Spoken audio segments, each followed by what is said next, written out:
Every facility that's a public space has dozens of cameras. Everybody has a cell phone. The fact that we have yet to see a single video in 2 years is one in the conspiracy column. Almost like everything has been scrubbed. Not some average run-of-the-mill online censorship. Someone with the ability to quite literally scrub everything. A little weird. You're in a city full of cameras in a super crowded public space. Everyone has a cell phone. Where's the pictures? Where's the videos? Another point that tends to go against the official narrative, the sheer size of the response to this incident is a giant red flag. It looked as though law enforcement was treating this as an active shooter incident. At least that's what one would be led to think when you see those shots from outside the mall. Now, there's no official reports of how many first responders there were, but by eyewitness account and video, it's safe to say that there were hundreds of police officers and dozens of police vehicles from multiple agencies. I did a little research. The average response time to an active shooter is at or about 3 minutes. Future conspiracy ninja here. Based on that at or about 3-minute emergency response time for active shooters, this next eyewitness testimony that I had found after filming the video sure caught my attention.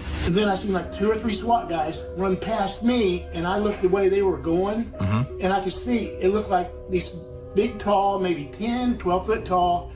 The best I can say is they looked like they were shadows, but yet, you know, they wouldn't. They were solid. You could tell they were solid. And they were tall. Gentleman claims he was running out of a store with his sister, saw these shadowy figures. As he turned to run, there were already 3 what he calls SWAT team members. They were already running inside the mall to whatever these things were. If his timeline is accurate, that is extraordinary response time, even for an active shooter. When we got outside, man, I bet you there was 40 or 50 cop cars all over the place. Sirens running. The cops were all in panic mode too.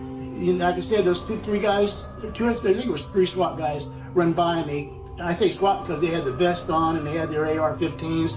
Wow. They were, you could tell when the look on their face, they were scared. They didn't know what they were running into. I mean, you know, even active shooters before, when you see usually maybe a dozen cops show up. Right. This was 3 or 4 times that. Yeah, it looked like they had every cop in the state there. Yeah. It isn't out of the ordinary to have hundreds of police officers respond to what's considered an active shooter situation, except one important thing. Officially, this was not treated as an active shooter scenario. It was treated as a disturbance by juveniles. 3 or 4 of them were busting off some fireworks, and that prompted hundreds of police officers to drop what they're doing and show up. Now, there was one video I remember seeing from this incident, and it was from outside the mall, and it shows what does look like some sort of shadowy figure sort of walking across the sidewalk. I think there was a wall behind it. We'll try and look at the footage here. That was like the one piece of footage that we were able to all see as outsiders of the